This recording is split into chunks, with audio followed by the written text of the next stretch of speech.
mafuriko. Wale bodaboda na wenyewe walikopo wana bima ya afya, bima Kuna kipindi ilikuwa March, niliamua kuwachukua baadhi ya watu wachache niweze kuwauliza maswali kadhaa kuhusiana na bima. Kulikuwa kuna wanafunzi wachache kidogo pamoja na bodaboda walikopo kama wawili. Niliwachukua na nikapenda kuwauliza wao wakisikia bima wanaelewa nini, lakini pia niliwauliza wana bima gani ambazo wanamiliki. Sikia majibu yao yalikopo kama hivi. Ulipo una bima au ulishaikuwa na bima kabla? Ndio, nina bima. Una bima ipi? Afya.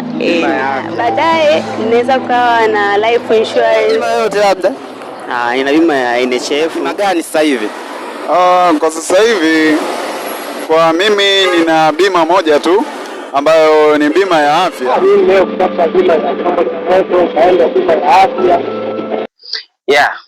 Kati ya wote niliwauliza walikuwa na bima ya afya. Especially kwa wao wanafunzi wote watatu walikuwa na bima ya afya. Wale bodaboda na wenyewe walikuwa wana bima ya afya pamoja na bima ya chombo cha moto. Kwa hiyo nikagundua kwamba watu tunakuwa na bima ndio kutokana na sehemu ambayo tupo.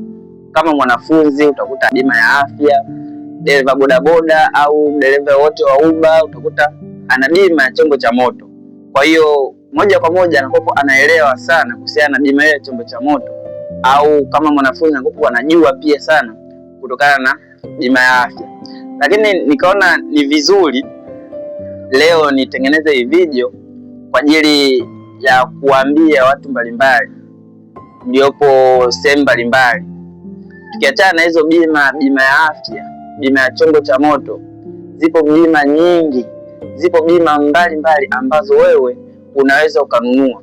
Unaweza ukasema bima ya chombo cha moto mimi ya nini, kwa sababu hauna chombo cha moto. Lakini tukiachana na bima ya chombo cha moto, bado zipo bima nyingi sana ambazo unaweza ukazinunua. Kuna bima ya kilimo, unaweza ukapata bima ya kilimo.